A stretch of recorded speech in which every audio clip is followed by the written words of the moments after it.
In today's video, I'm going to teach you how to add downloadable documents on Wix.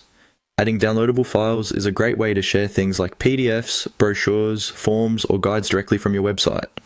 I'll walk you through the entire process inside the Wix editor, step by step, so you can follow along on your own screen. First, make sure you're in the Wix editor for the site you want to edit. On the left-hand side of the editor, look for the plus icon. This is the Add panel, and it's where you can add all kinds of elements to your site. Go ahead and click that plus sign to open up the list of options. When the panel opens, you'll see different categories like text, images, and more. For this tutorial, we're looking for the option called Buttons. Click on Buttons.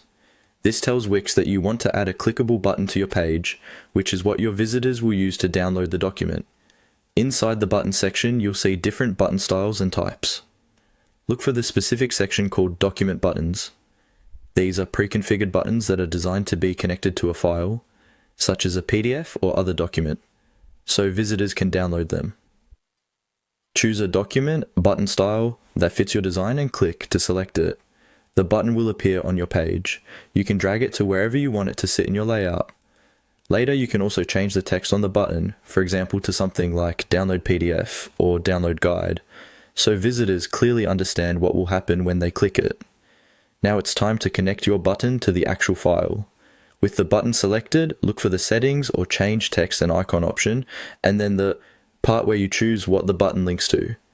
In that window, select the option that lets you connect it to a document, and then click on Upload Media. The media panel is where all your site files live. To add a new document from your computer, click on Upload from Computer. A file browser window will open. Navigate to the document you want visitors to download, select it, and confirm the upload. Once the upload is complete, choose that file from your media library and apply it to the button. That's it. You now have a button on your Wix site that lets visitors download your document with a single click.